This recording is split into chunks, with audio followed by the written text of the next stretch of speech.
ఇవాళ మా నర్సరీలో వాళ్ళందరికీ చికెను రోజు ఏదో కూర చేస్తాను, మజ్జిగ పంపిస్తాను. ఇక్కడే అన్నం వరకు ఇక్కడే వండుకుంటారు. 2 కేజీలది రైస్ కుక్కర్ ఉంది. జనం ఎక్కువ వచ్చిన దాన్ని బట్టి, తక్కువ వచ్చిన దాన్ని బట్టి 1 గిన్నె 2 గిన్నెలు అనేది వండుతుంటారు. ఇంతకుముందు ఉదయం టిఫిన్ తెచ్చేవాళ్ళము. ఇప్పుడు టిఫిన్ బాగోట్లేదులని ఇంకా అన్నమే వండుతున్నాము. దేవుడు నా కోరిక తీర్చాడు. నేను ఎప్పుడూ దేవుడిని కోరుకునేదాన్ని, 10 మందికి అన్నం పెట్టే శక్తినివ్వు ఈశ్వరా అని.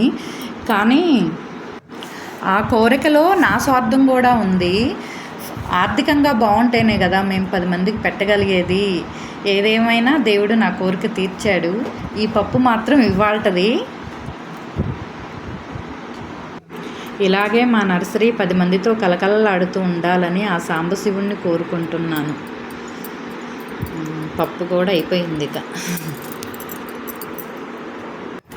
మనం ఎవరికైనా పచ్చడేసి పెట్టినా కూడా ఆత్మీయతగా పెట్టాలన్నది నా కోరిక. మనం పెట్టే ఒక ముద్ద పెట్టినా కూడా మంచిగా పెట్టాలి.